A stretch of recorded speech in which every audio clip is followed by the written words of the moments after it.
Usa ka pagtuo, usa ka tingog, usa ka katawhan.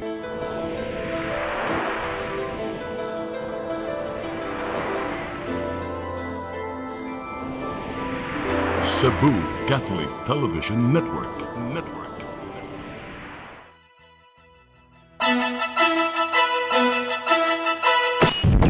Uluhan sa mga balita sa Sayre 47. Kapulisan sa Central Visayas nagsugod usab sa pagpagandam sa pagsugod sa simbang gabi karong Disyembre 16. Lapu-Lapu City dili mosalmot sa Sinulog Festival karong sunod tuig. Unom ka mga tawo nga nagpabiling missing sa dakbayan sa Sugbo sa bagyong Tino ipaubos sa profiling. Multicab na bangga sa kural sa Dimyaw, Bohol, upat na angol. Sugbo, Kabisayan ug Mindanao, Pilipinas ug katawhan kutos maabot atong Sibya sa tibuok kalibutan maayong hapon.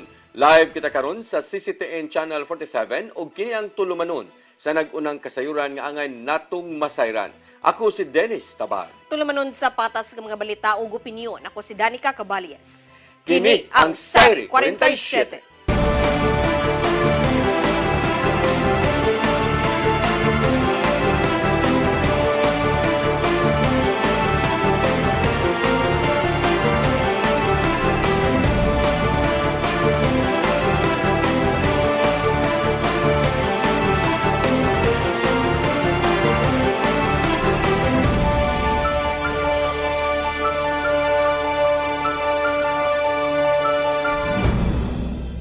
Og karon sa kompletong detalye sa atong mga balita, kapulisan sa Central Visayas nagsugod na usab sa pagpangandam sa nagsingabot nga simbang gabi karong Disyembre 16. Pagabutangan sa PRO7 og mga pulis sa matag simbahan aron masiguro ang kaluwasan sa mga musimba.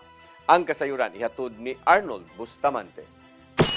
Nagsugod na sa pagpaganda mga kapulisan sa Central Visayas alang sa paghatag sa hugot nga seguridad atol sa pagsugod sa simbang gabi sa Disyembre 16, 2025 sa kadlawon.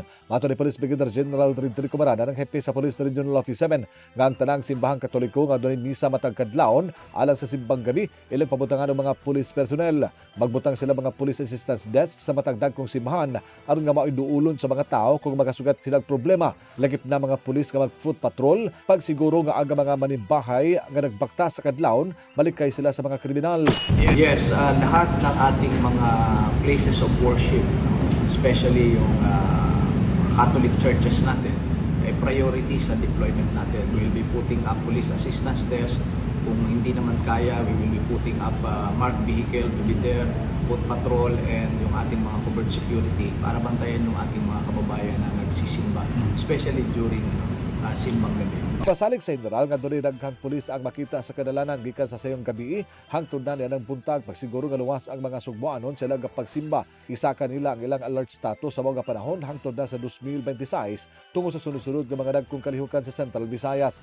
May pasabot si Maranan nga diretso na ang ilang deployment gikan sa Pasko bagong tuig sinulog og ang ASEAN Summit nga himuon sa Metro Cebu ug lalawigan sa Bohol din daghang nga bisita nga mga opisyal ang mga bot gikan sa lain-laing nasod sa Southeast Asia. The whole of January will be very busy. Marami tayong bisita coming from different countries and representing different governments and member countries of ASEAN. So napakadami. We will have activities in the province of Bohol at marami rin tayong activities here in Cebu province, to include Lapu-Lapu City, Cebu City.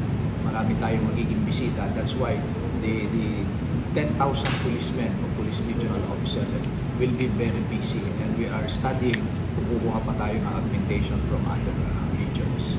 Mula noon, makamonitor ang PRO7 nga dunay seryoso nga hulga sa seguridad apan wala sila mokumpiyansa. Katungod nini, ang tanang intelligence personnel gimanduan nga pahugtan ang ilang pagbantay batok sa mga kriminal nga mamahimong mopahimulo sa holiday season. Dili makatugod si Maranan nga malutsan sila og mga daotang elemento sa katilingban samtang nagsaulog ang katawhan sa Pasko ug bag-ong tuig. Arnold Bustamante, CCTN. Kapitolyo dili una mohimo og dakong Christmas party ngadto sa mga empleyado. Samtang musanong sila sa mga lagda sa Commission on Audit bahin sa Christmas bonus sa mga trabahante. Ang kasayuran hatod ni Gian Navarro.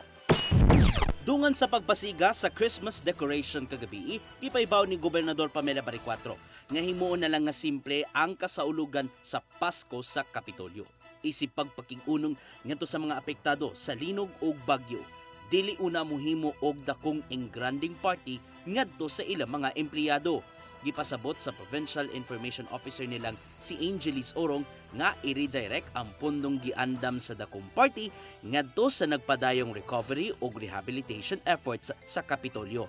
Ilabi na nga padayong gitutukan ang pagpabangon sa mga kalungsuran human nga hilabihang giigo sa managlaing mga katalagman.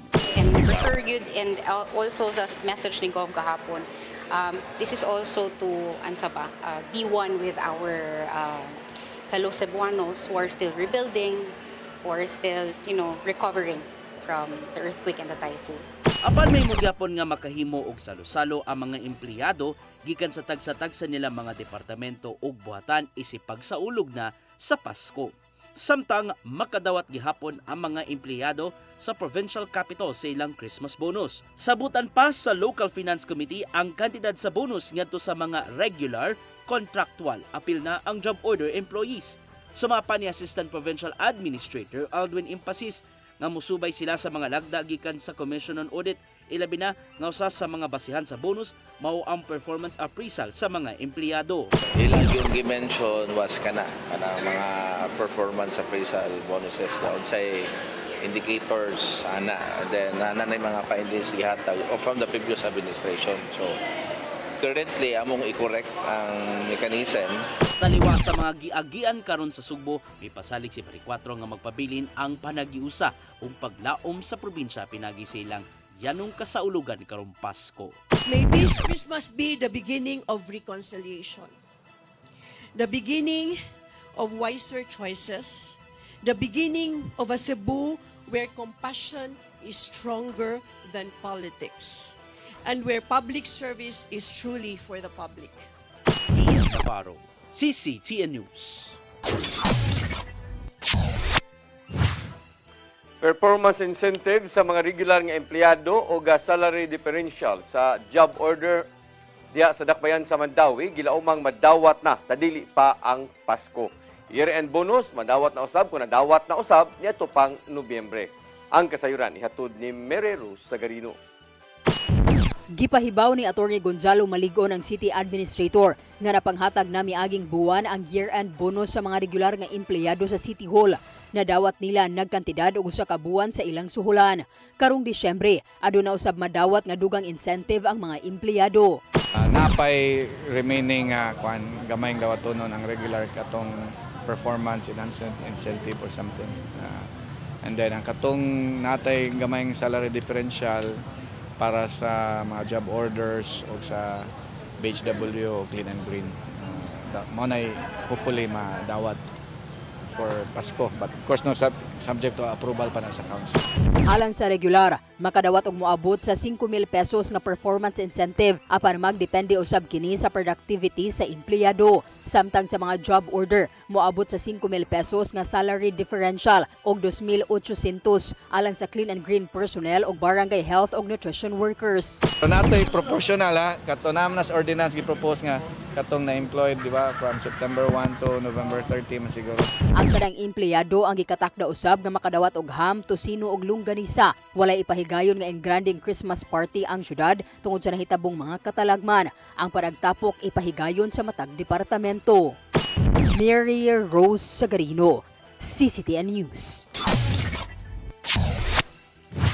Ihatag sugod karong Huwebes ang ikaduhang hugna sa financial assistance sa senior citizens sa Dakbayan sa Mandawi. Gipagawa sa Office of Senior Citizens Affairs sa ilang Facebook page ang schedule sa distribution sa matag barangay. Ang senior citizen adunay tinuig nga assistance nga 10,000 pesos din gitunga sa duha ka hugna.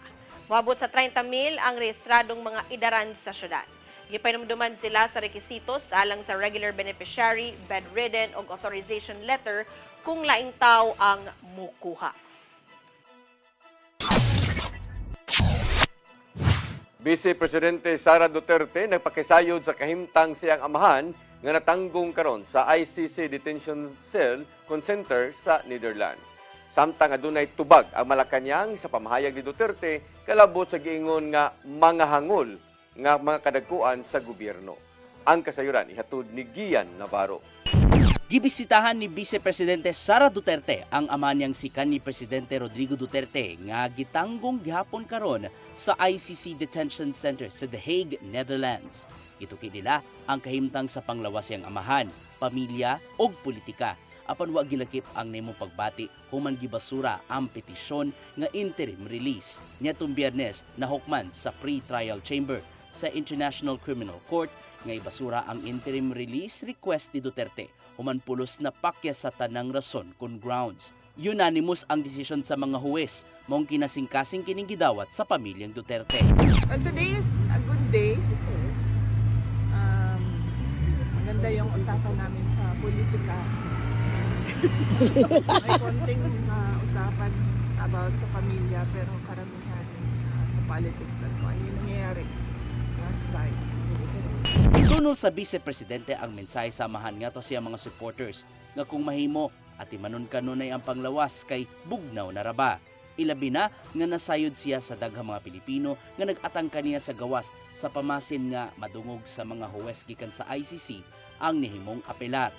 May numdumang gihimong sumbanan sa pre-trial chamber ang pamahayag gikan sa mga supporters sa kanhi Presidente nga mo'y nakapalig-on sa pagbasura sa interim release appeal.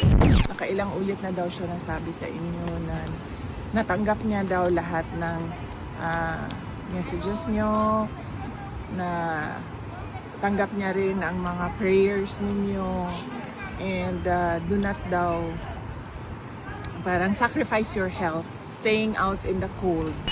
Sa laing bahin, adunay tubag ang Malacañang sa pasalig ni Vice Presidente Duterte nga pakgangon ang mga hangul nga kadagkuan sa gobyerno. May namdumang sa year-end report ni Duterte, wala niya gibutyag kung unsang buhatan ang niyang buot ipasabot. Sinong particular? Okay, siguro unahin po muna natin sa OVP. Yun lang po. Gian Navarro, CCTN News. Lapu-Lapu City dili mosalmot sa Sinulog Festival sunod tuig. Tungod kini sa mga pagpangandam nga ilang pagabuhaton alang sa ASEAN Summit nga may tabo usab sa buwan sa Enero. Ang kasayuran hatod ni Crystal Joy Pelerca. Gipagawas na kagahapong adlaw sa Cebu City Government ang official list sa contingents nga mosalmot sa Sinulog Festival sa Enero tuig 2026. Apan wa malakip sa mong lista ang Lapu-Lapu City nga mo'y third place sa free interpretation category karong tuiga. Matod ni Gary Lau, ang officer in charge sa Lapu-Lapu City Tourism Office, nga dili una sila mosalmot sunod tuig tungod sa mga pagpangandam nga ilang pagabuhaton alang sa ASEAN Summit karong Enero tuig 2026, kundiin ang Lapu-Lapu City maoy host city. Much the city government of Lapu-Lapu wishes or wants to join the Sinulog Mardi Gras, but adunay mga circumstances nga maglisod kita, no, citing the fact nga we have the ASEAN Summit by January. Sigon pa ni Lau nga pila ka adlaw human sa Sinulog, ipahigayon na dayon ang pipila ka mga kalihukan sa ASEAN Summit. Gitataw usab ni Lau nga aduna sila igong pondo aron nga makasalmot sa mong kalihukan, apan prioridad una nila ang ASEAN Summit. Ako pong gitan-aw pod ba nga gitimanting bang pod nato nga both are priorities, but we have to take into consideration also that we have visitors from outside the countries. Dugang pa sa pangu sa Tourism Office nga ila na usab gipasabot ang ilang mga dancers ug posibleng sa mosunod nga tuig mosalmot na sila pagbalik. Gipasalig hinuon niya nga padayon ang LGU Lapu-Lapu sa pagpromote sa kultura ug turismo sa Subo. Crystal Joy Pelerca, CCTN News.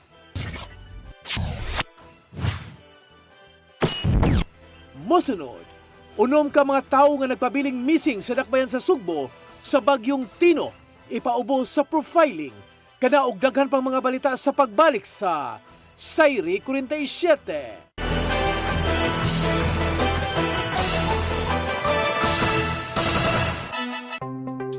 Discover the beauty of the Philippines.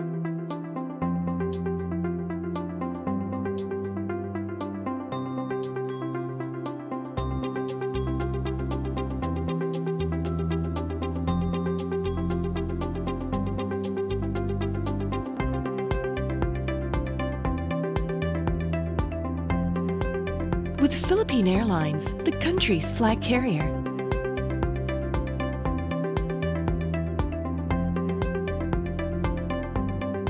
The airline that lets you feel the warmth of the nation.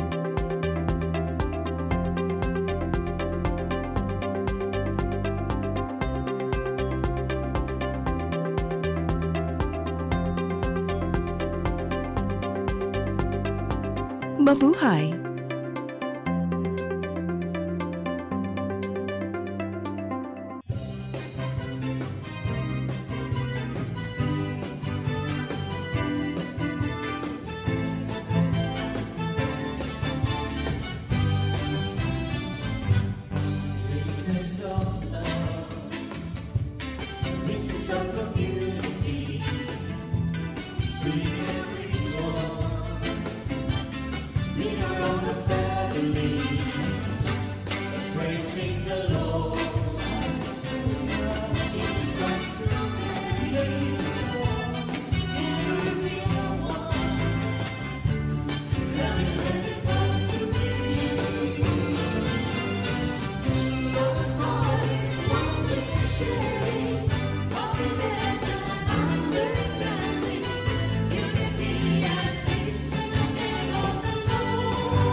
PRO7 Action Files. Mga panghitabong naglambikit sa katawan. Gihatagan ng aksyon o kasulbaran sa kapulisan. PRO7 Action Files. Base sa talaan sa Police Regional Office 7. Nakakasong panayong gisubay. Hatagan ng katinawan. Pinaagid ng maong tulumanon. PRO7 Action Files. Abang kaninyo sa Police Regional Office 7 o NTV CCTN.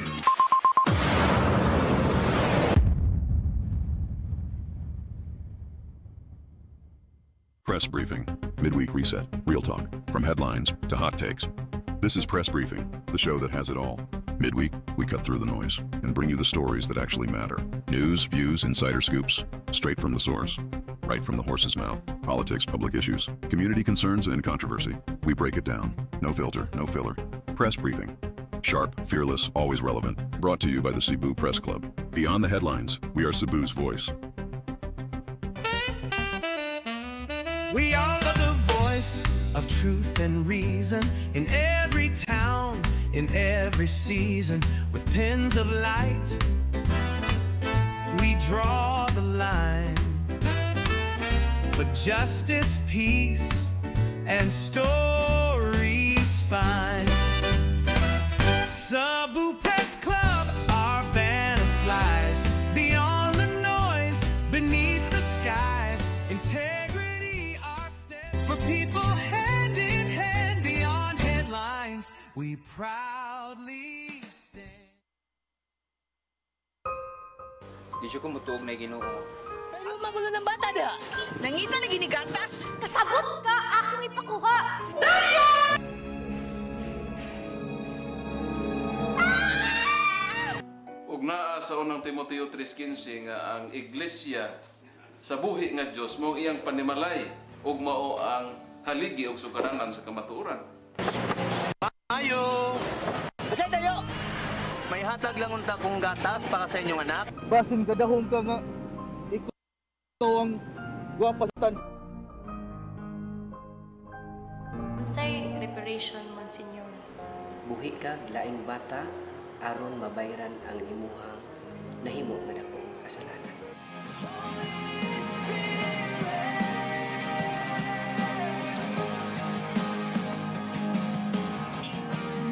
Daghan ka nato ang nagduda kung doon na bagay Ginoo o wala. Apan ang Biblia nag-ingon nga atong dawaton pinagi sa pagtuo ang kamaturan nga doon ay Ginoo.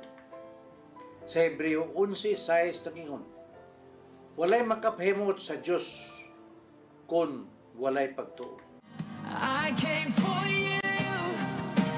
I came for you. Holy Spirit.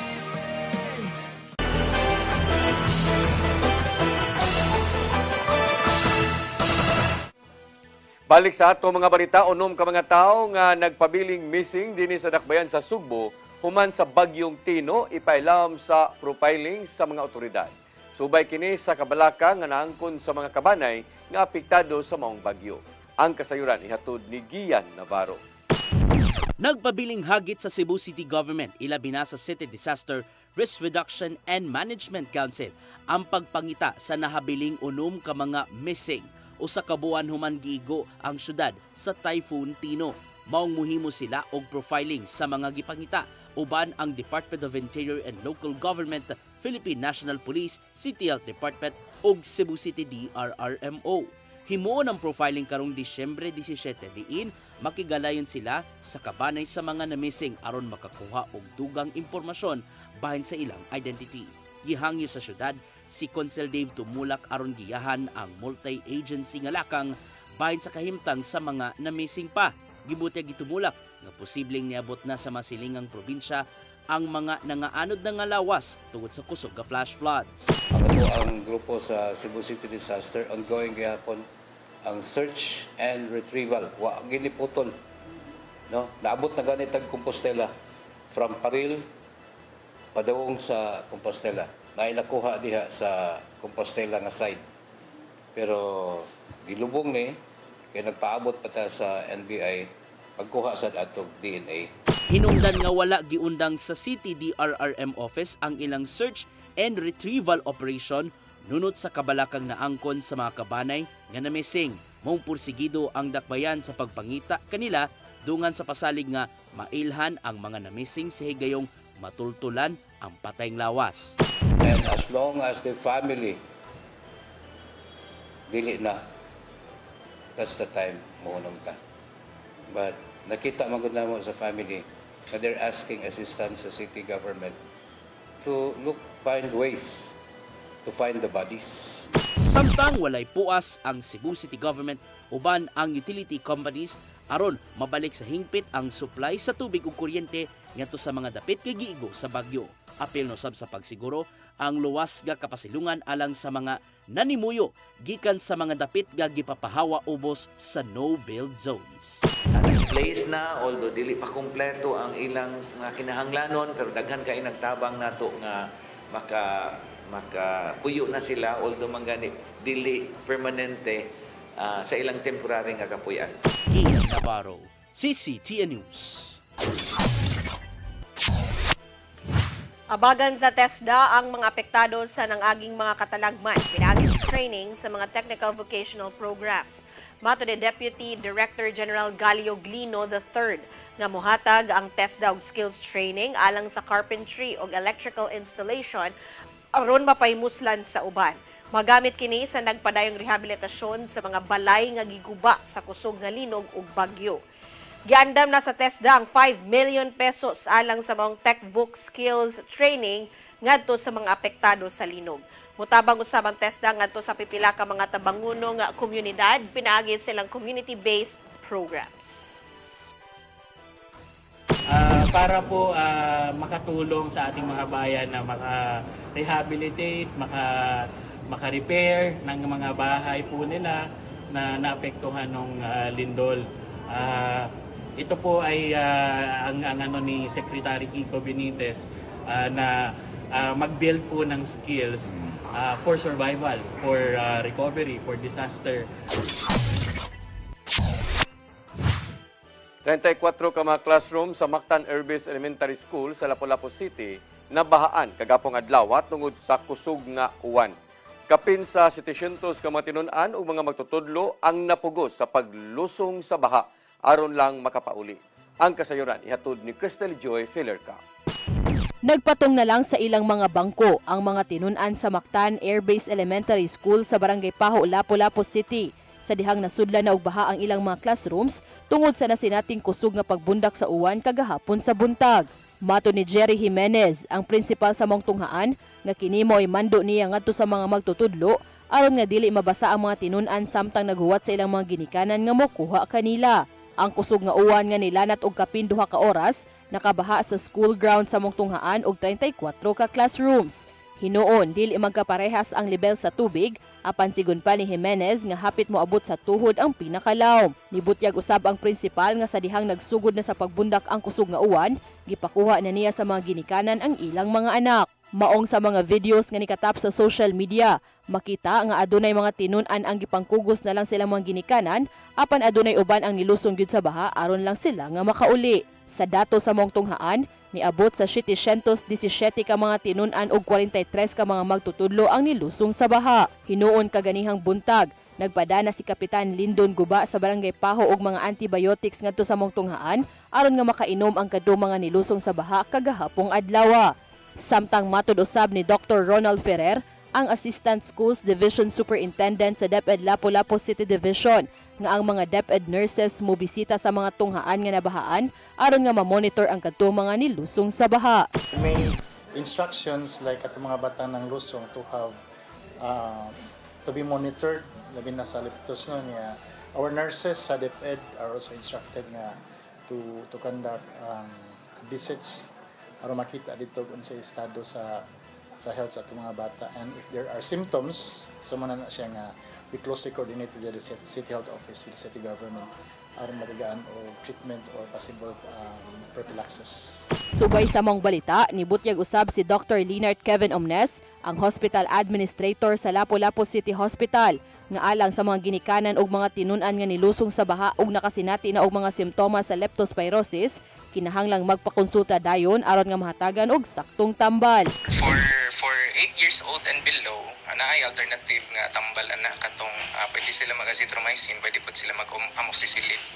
And then magdepende sa ilang exposure, like if maabot sila 1 week nga sige sila og ka-expose sa baha, kay every week sila mag-take sa imuhang post. Dugang pa niya nga mamahimo usab silang mobisita sa City Health Office o sa pinakaduol nga health centers aron nga mahatagan sila og prophylaxis sa leptospirosis.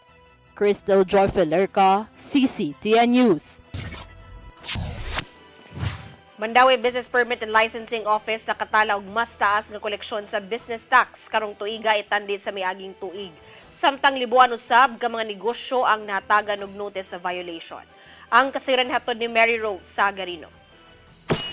Gihingusgan sa Business Permit and Licensing Office ang ilang inspeksyon sa mga negosyo nga naa sa jurisdiksyon sa syudad sa Mandawi. Moabot na sa dulan 1,400 ka mga negosyo ang nahatagan og notice of violation tungod sa nagkadaiyang kalapasan, lakip na ang pag-operate nga walay business permit o kuwang sa mga clearances. Primarily in inspection. So because of that, we have tripled our inspection for the past months lang.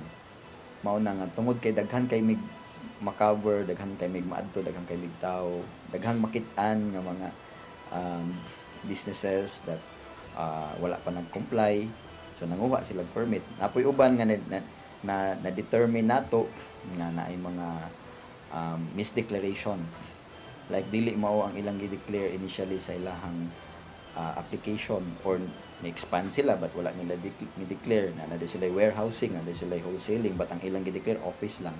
So dili wala na nato sila mahibantayan until we we really did inspection dito sa site.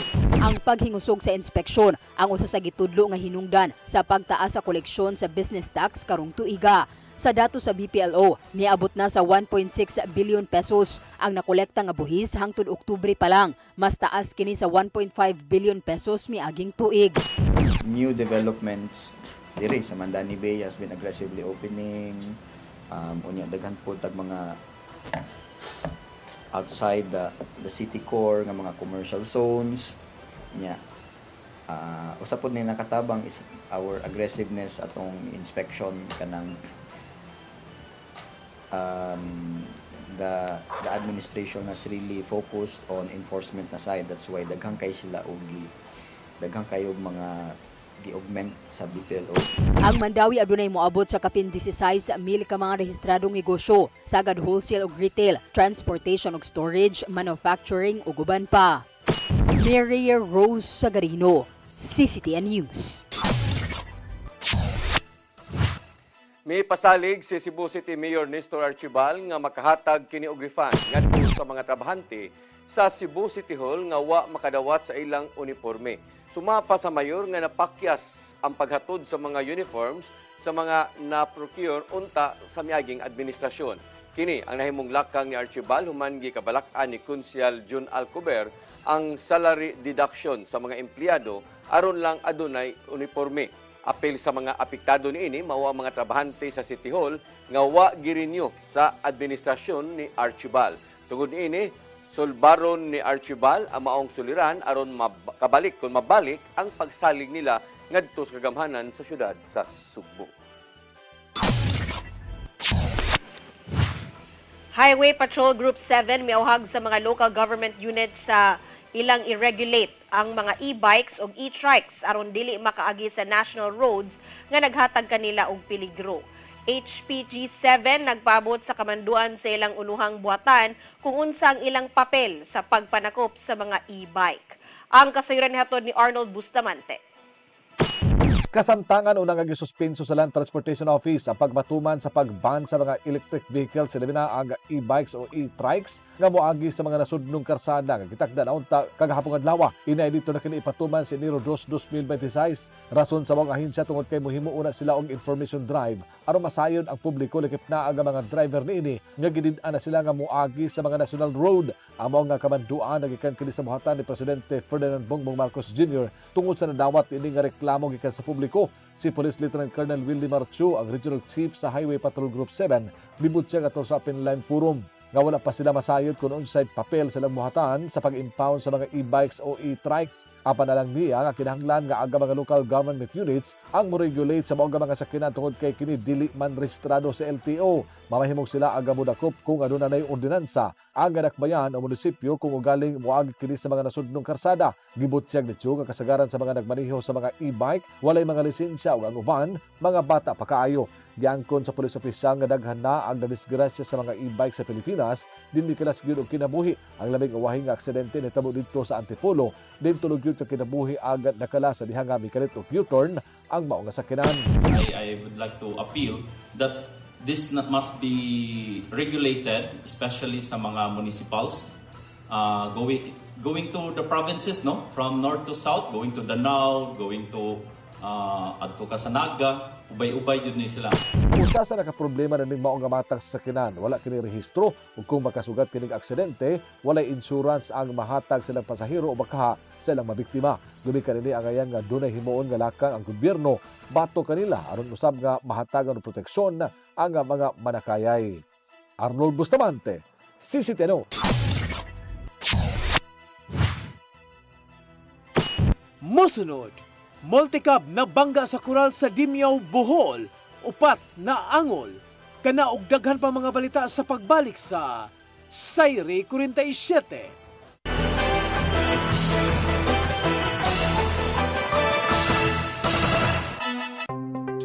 Discover the beauty of the Philippines.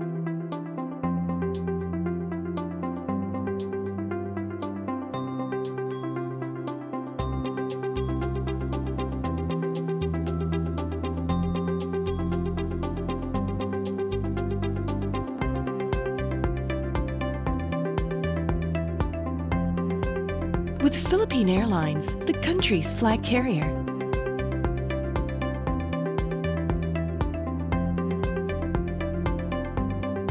The airline that lets you feel the warmth of the nation.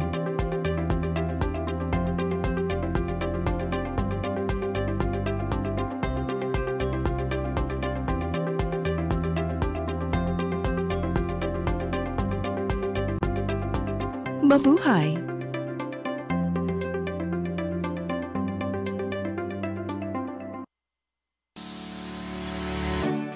Looking for the best internet deals in Negros Oriental? Field Products Negros is here to bring you fast, reliable, and affordable internet with plans made just for you.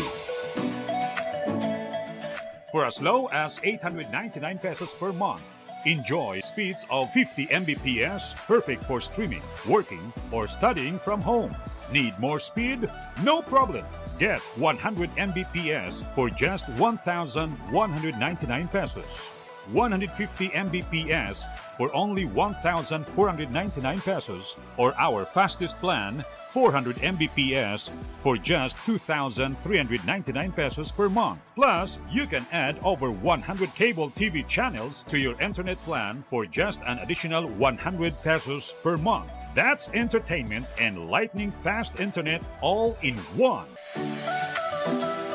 Enjoy no installation fees and start today with a 1,000 peso customer deposit. Call us now or visit our website to sign up with the Field Products Negros. You get internet that's affordable, reliable, and local. Field Products Negros, bringing you closer, faster. Call us at 0917-631-5240 or visit our website www.fieldproductsnegros.net or our Facebook page, Field Products Dumaguete. Subscribe now.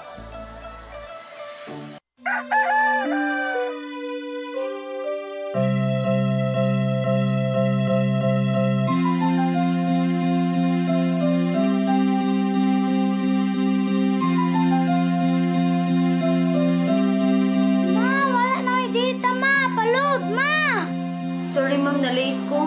Nangita pa mong gugo para internet sa kong anak ma'am. Ay wala na yung problema. Pag Sinisibu! Sinisibu, Sinisibu. For your internet connection. And for the signal of your cable TV. So fast and straight the transmission to your home. Sinisibu. Sinisibu. Offers you to have fiber optics for your viewing experience, perfect and clear, so fast, so great and affordable for you to enjoy. Sinisibu. Sinisibu Television Network Incorporated offers fiber to the home broadband internet bundled with fiber to the home cable TV connection. Sinisibu Television Network Incorporated, with its operation in Metro Cebu and the whole province of Cebu soon. And affordable for you to enjoy. Sinisibu. Your song. Your music. Your listening pleasure. Sing it, Cebu! And if I don't need you, this, my darling, I've been told. Jody was the girl who lived next door. I've known her, I guess, 10 years or more. saving all my kisses just for you. Yes!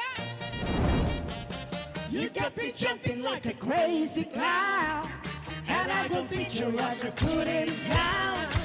Since I kiss me, let me live so wide, and things that bothers me is living like a fine. Hey, hey, set me free. Stupid Cupid, stop picking on me.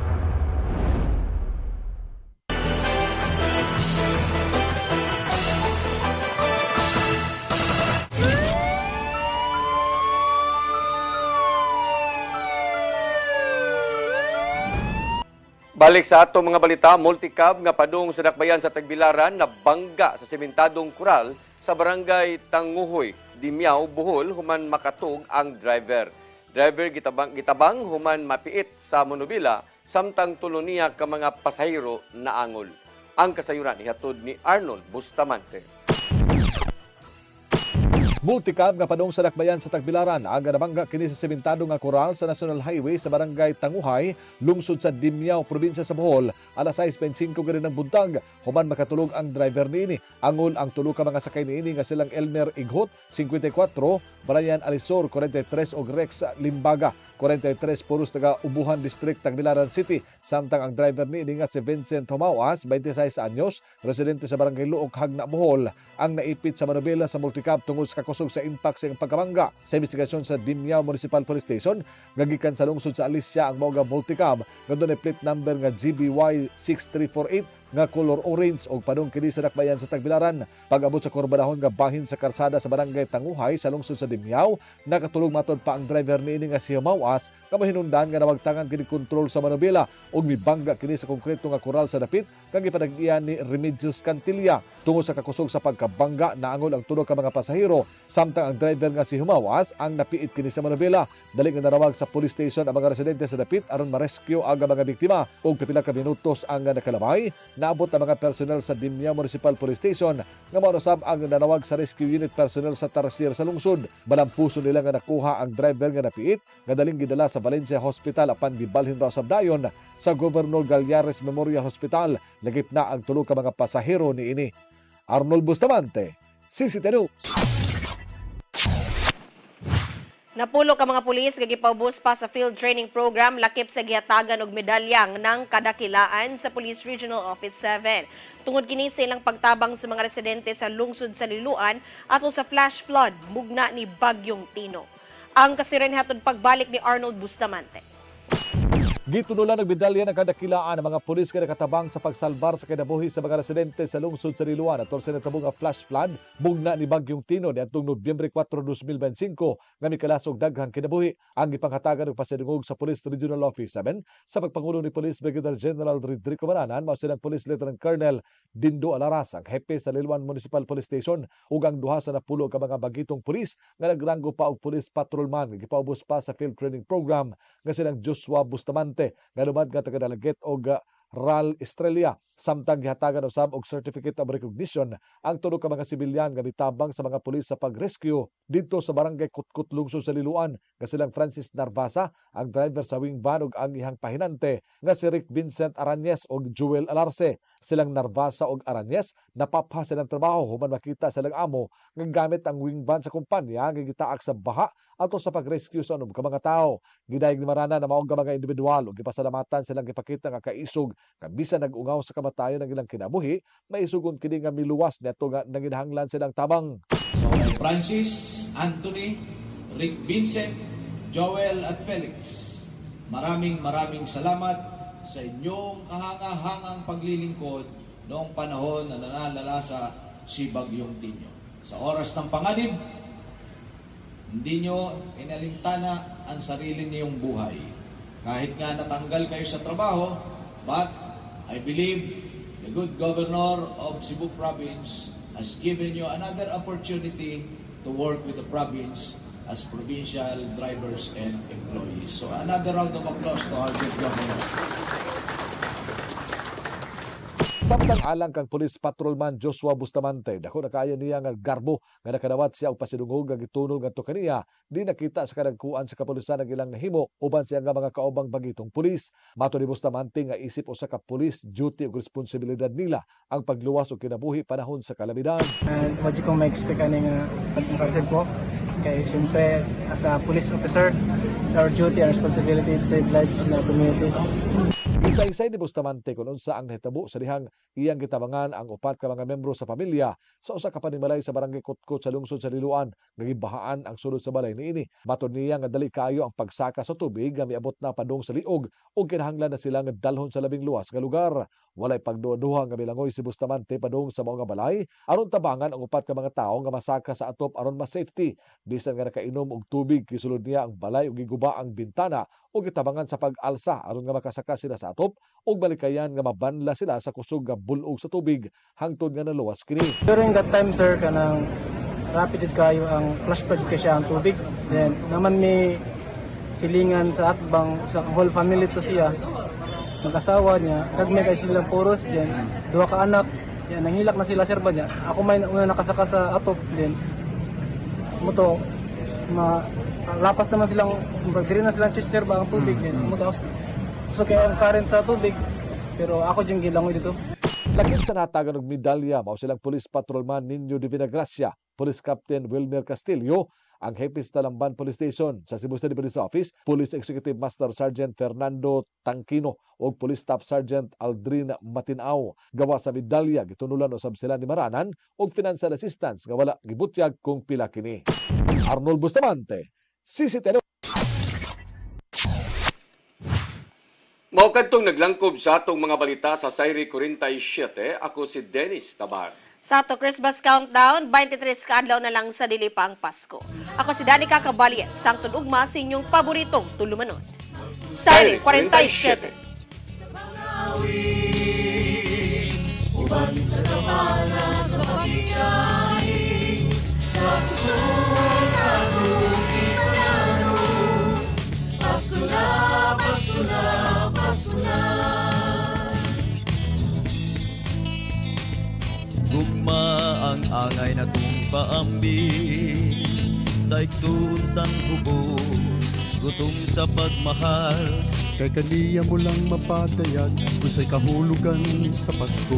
Ito sa pasungan nagpakatao ang atong Ginoo. Pasko na, Pasko na, Pasko na. Hagdunan kita sa panawi. Para sa pagkikain, sa puso atong ipanalo. Pasko na, Pasko na, Pasko na. Pasko na, Pasko na, Pasko na. Hagdunan kita sa panawi. Ang kinabuhi puno sa hagit. Sugpil na ka, Dri, ha? Ay, paginarte!